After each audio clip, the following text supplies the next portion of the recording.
Hi, I'm Mark, and today I want to talk about this. This is the controversial Latercase, or from Lou from Unbox Therapy. Basically, it's like a carbon fibre weave. It's a really thin case, almost like a D-brand skin in a way. Adds a little protection to your phone, but it's not going to replace an OtterBox. It's not going to be the be all and end all case to end all cases. It's not thin and robust, but I'll tell you why I love it and why it's going to stay on my phone. So we're familiar with the sort of standard case that you get nowadays. So I bought and have a few here. So we've got one that's more of like a bumper case, so it leaves the front and back completely exposed but gives you a little ridge. So when you put it on like a table or a surface, it raises it up. That's one way you can go about it. Also drop it, a little protection, saves the sides of your phone getting scuffed. Then you've got something like this, which is like a clear gel plasticky case. This one is actually from Spigen, not the Apple 45 quid one, something crazy. It's quite bulky, adds like an extra bit to your phone, but it does feel good in the hand in terms of the clickiness of the button. It adds a ton of protection, and when it's in this, you just don't worry about it. You chuck it down on its front, on its back, either way, and it just works. Then you've got something like this.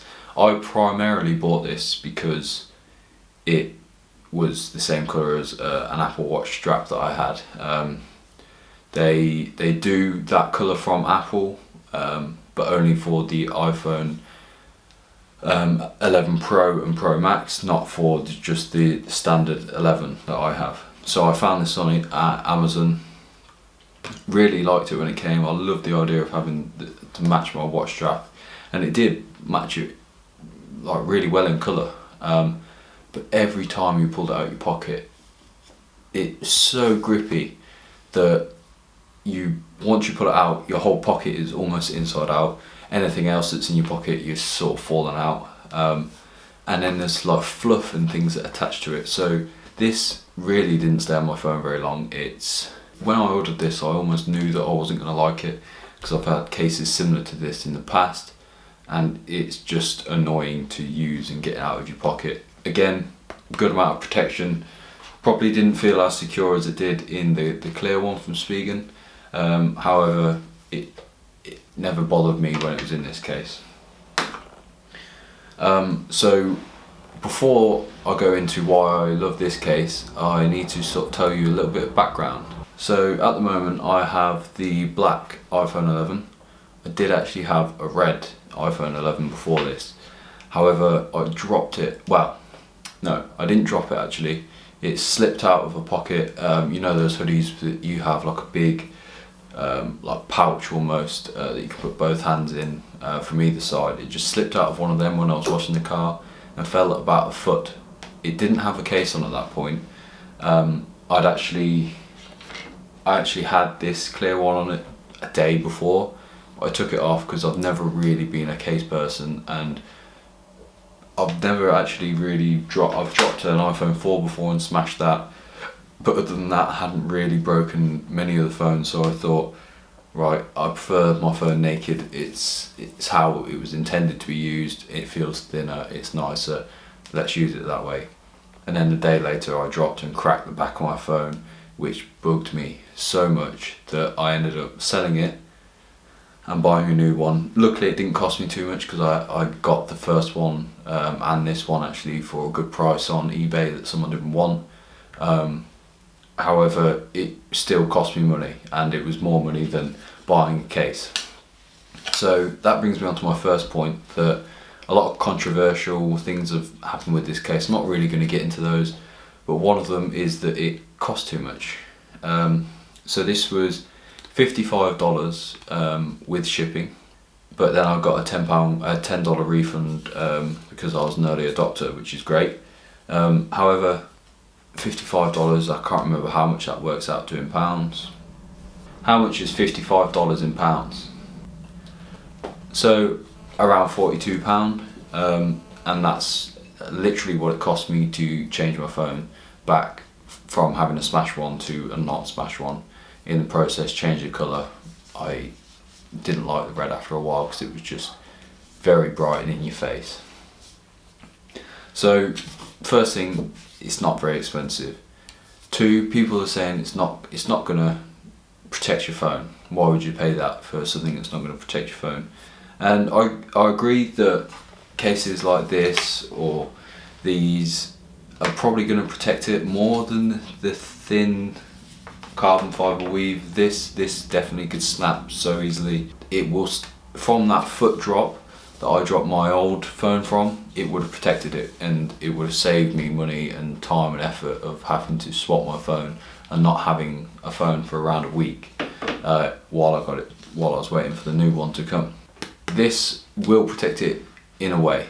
Obviously don't go chucking it around, it's not an OtterBox, but on the plus side it also is not very big. Like, you put it on and it's, as I say, almost like a skin. You don't feel it there. You've still got access to the normal buttons and like the mute switch and everything, whereas all of these ones, they've got something there in the way, and it sort of ruins the experience. It makes it feel spongy. It's not clicky, which is one thing that bugs me, and that's why I always prefer the Apple cases, because they do have that like metal button in it. It does feel better.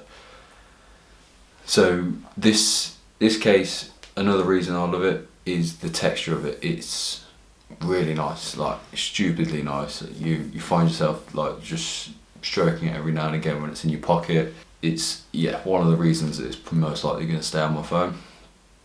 One thing I don't like about it so much is the camera bump. Well, I sort of know why, because the iPhone has like a 2-stage camera bump, whereas like the Pixel is just like a raised square.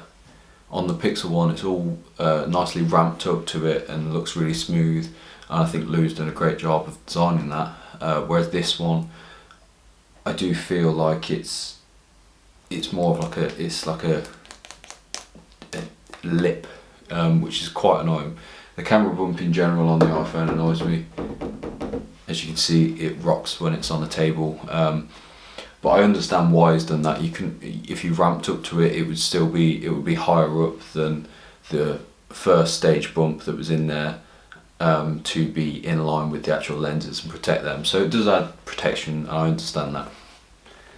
So earlier I was talking about how grippy this case is, and how annoying this is. This slides in and out your pockets very smoothly.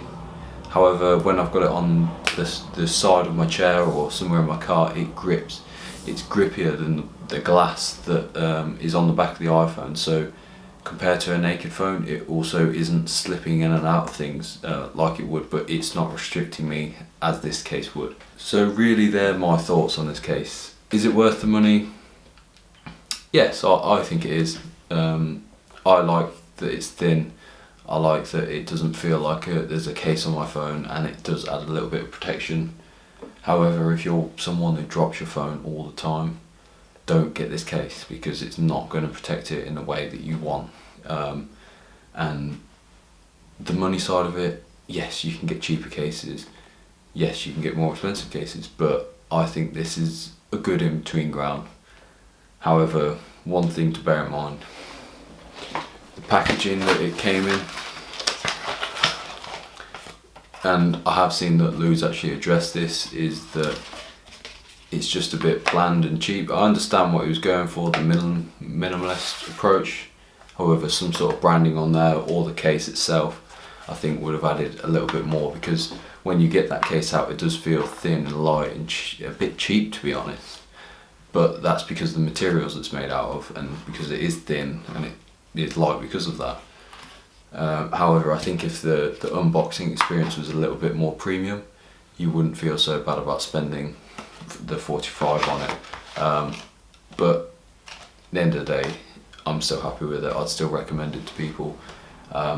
So yeah, my next video will be on why I've stopped using the Apple Watch and gone to a more traditional watch.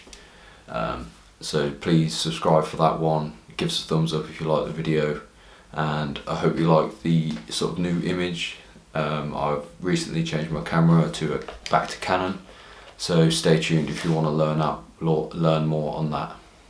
Thank you for watching. See you later.